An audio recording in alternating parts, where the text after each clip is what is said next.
For nearly half a century, the world bowed to the muscles from Brussels. Jean-Claude Van Damme was marketed to us as a cinematic deity, the man who possessed the perfect split and the heart of a warrior. From the underground arenas of Bloodsport to the jungles of Predator, he sold a flawless image of heroism and discipline.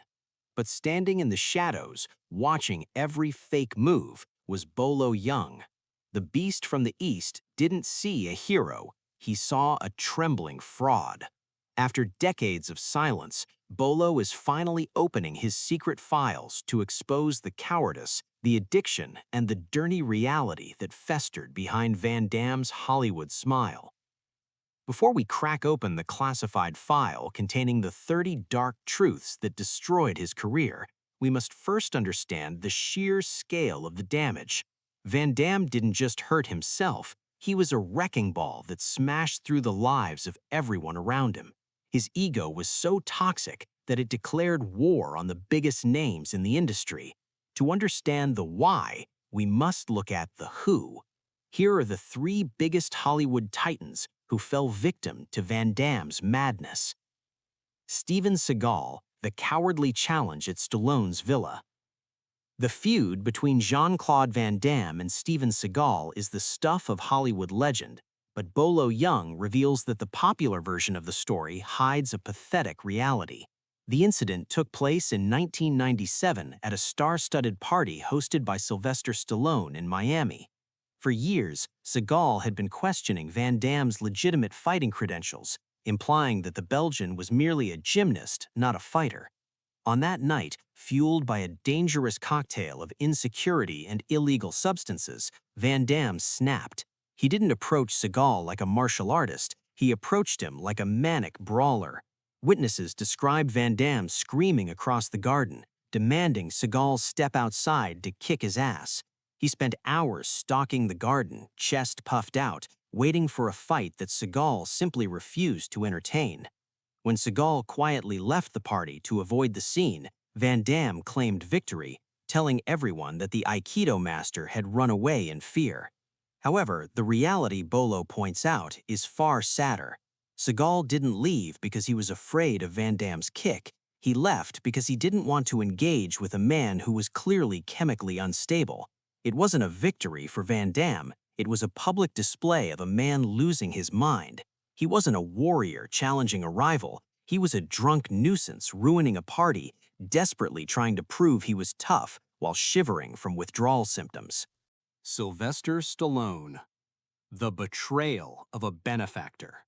If there is one sin unforgivable in the martial arts world, it is biting the hand that feeds you. Sylvester Stallone was not just a colleague, he was a lifeline for Van Damme.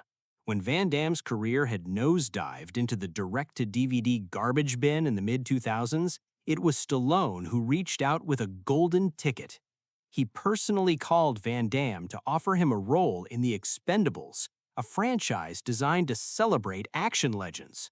It was a chance for redemption, a chance to be back on the big screen. Bolo Yeung recounts how Van Damme spat in Stallone's face. Instead of accepting the role with humility, Van Damme's ego exploded. He lectured Stallone, claiming that his character in the script lacked depth and artistic substance.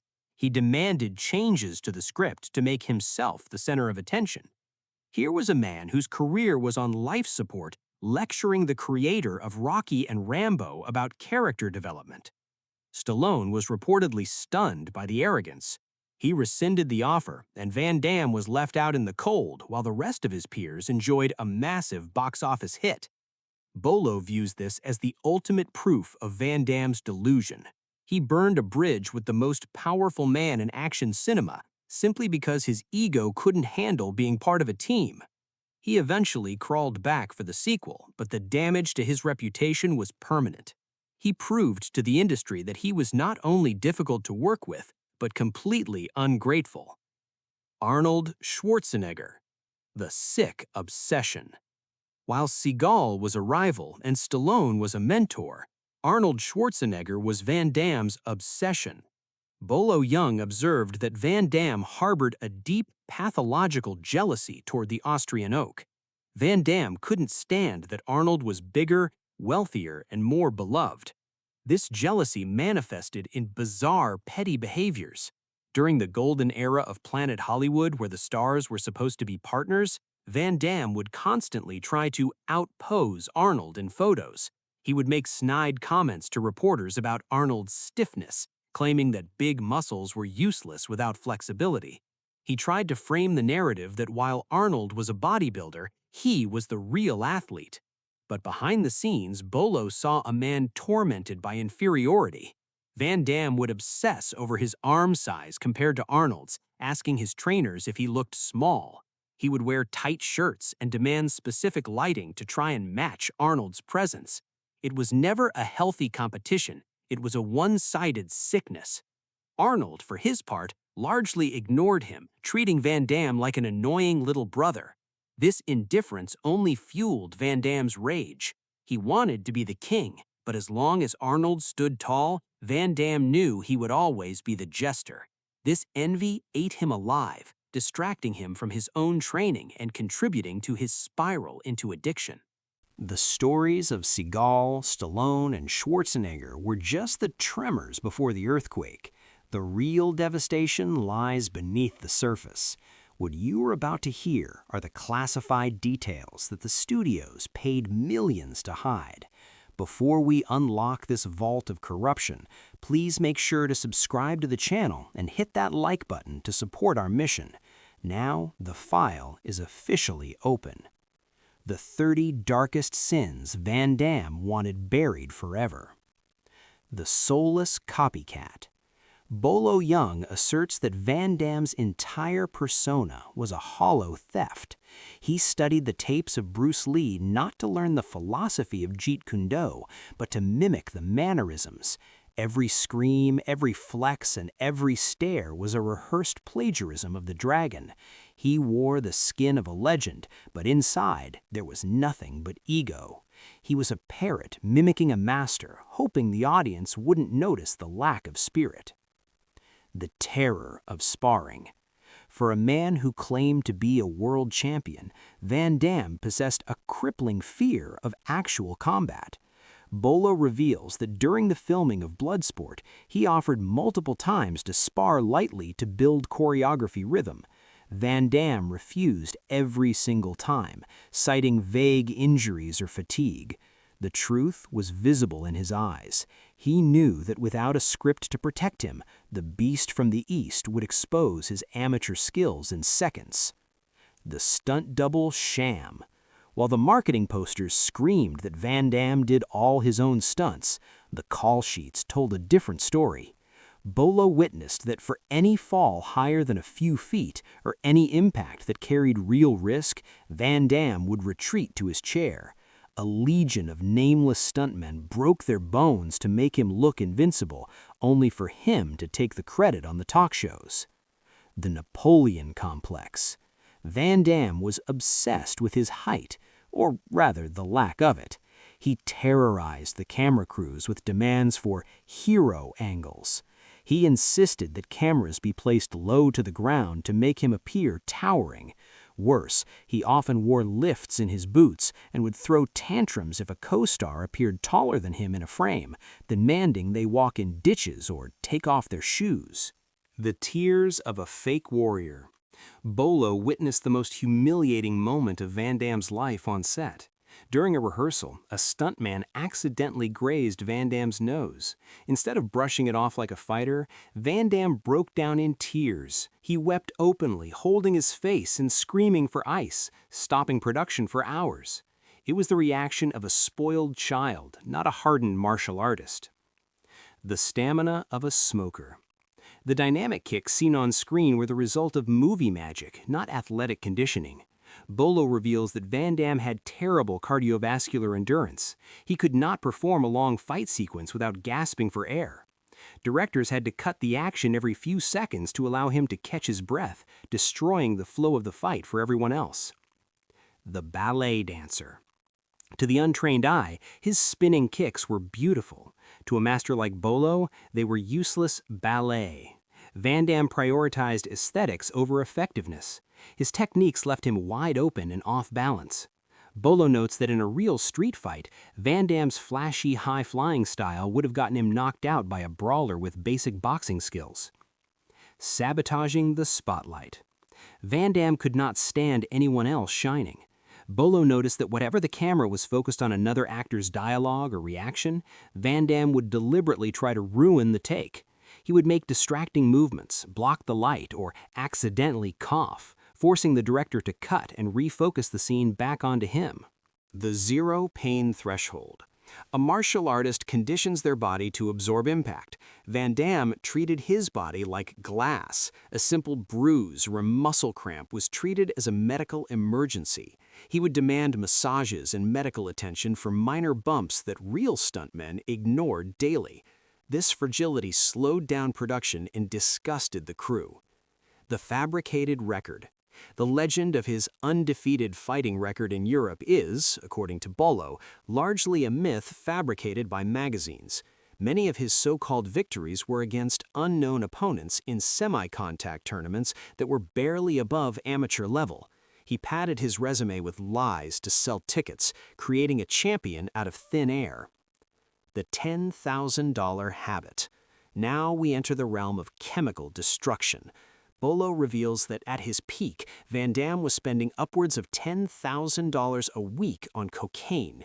He wasn't just using it to party, he was using it to function. He became a slave to the white powder, and it began to dictate every decision he made.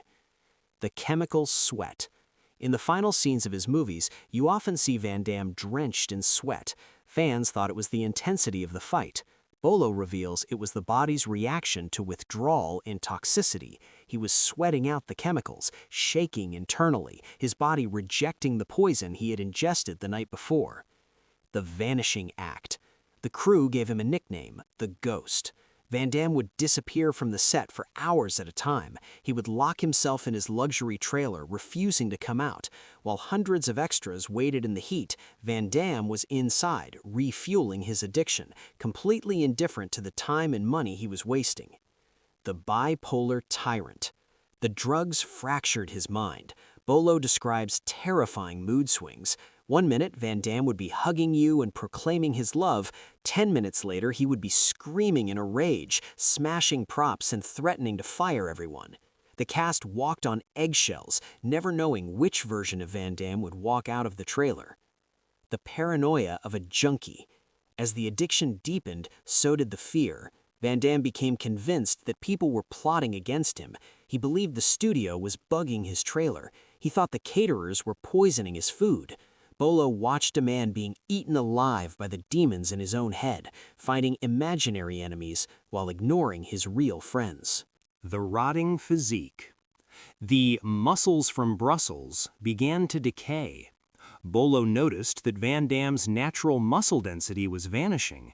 He became bloated from water retention and alcohol, while his muscle tone grew soft. The lighting technicians had to work overtime using shadows and oil to hide the fact that the hero's body was falling apart. Unconscious on the throne. The lowest point came when Van Damme was found passed out cold in his director's chair. He hadn't just fallen asleep, he had crashed. His mouth was open, drooling, completely unresponsive. The crew had to shake him awake, and even then he was groggy and incoherent, unable to remember his lines. The toxic breath.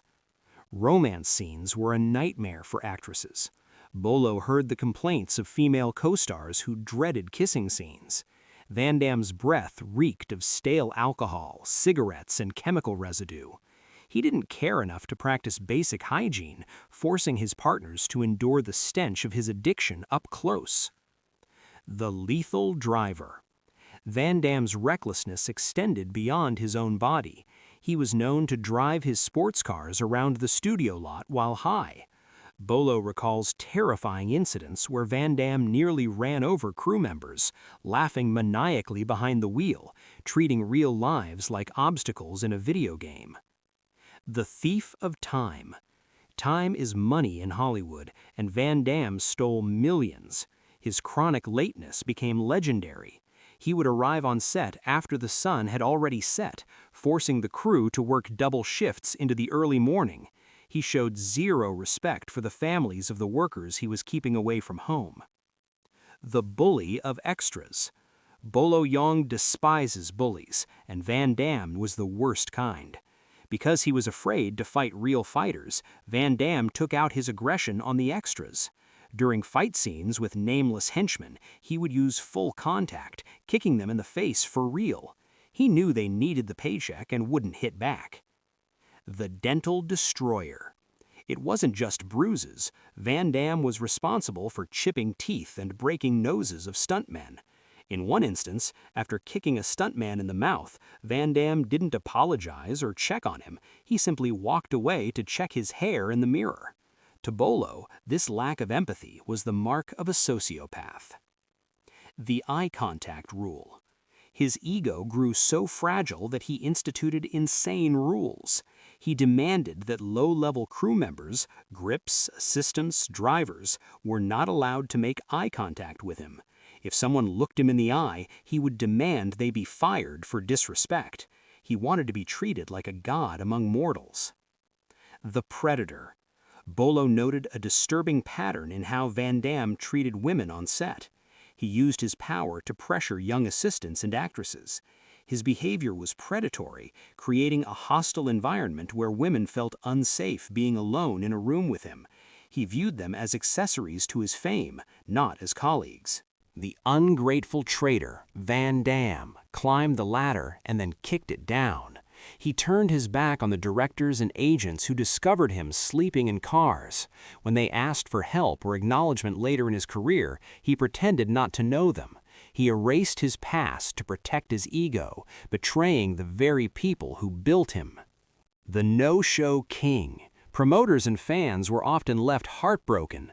Van Damme would accept large deposits for appearances or charity events and then simply not show up. He offered no explanations and no refunds. He treated his commitments as optional, destroying his reputation among the people who actually bought tickets to his movies. The green-eyed monster. He spent more time talking about others than improving himself. Bolo heard him constantly bad-mouthing Arnold Schwarzenegger and Sylvester Stallone, mocking their acting or their bodies. He was consumed by jealousy, unable to accept that others were more successful. He tried to elevate himself by dragging others down. Abusing the service. You can judge a man by how he treats waiters. Van Damme failed this test miserably. Bolo saw him screaming at hotel staff, throwing food at waiters and belittling drivers. He used his fame as a weapon to humiliate the working class, feeling powerful only when he was making someone else feel small. The charity lie. In interviews, Van Damme would boast about his charitable heart. Bolo reveals this was a PR stunt. He never saw Van Damme donate a cent or lift a finger for anyone unless there was a camera crew present to document it. His kindness was just another role he played, and he was a terrible actor. The coward's gaze. The final truth, and the one that disgusts Bolo Yeung the most, is the eyes. In all the years they worked together, Van Damme never once looked Bolo in the eye like a man. He would look away, look down, or look through him. He knew that Bolo could see the fear inside him. He knew that Bolo knew he was a fraud. It was the shame of a fake warrior standing before a true master. The velvet curtain has finally fallen. Jean-Claude Van Damme once held the world in the palm of his hand, but it wasn't bad luck that destroyed his empire. It was the crushing weight of these 30 sins, the arrogance, the addiction, and the cruelty that brought him to his knees. Today, the muscles from Brussels is merely a relic of a bygone era, a man chasing the ghosts of his former glory, haunted by the bridges he burned. In stark contrast, Bolo Yeung stands tall. He chose silence, discipline, and dignity over the cheap thrills of Hollywood. He proves that while a fake hero can win at the box office, only a true master survives the test of time. The beast from the East didn't need to speak for decades. His integrity spoke for him. Now the verdict is yours. Do you believe these revelations from the silent witness, or do you still cling to the image of the movie star? Let the debate begin in the comments below. If you stand for the truth, hit that like button and subscribe to The Daily Cut. Turn on the notification bell immediately because our investigation is far from over.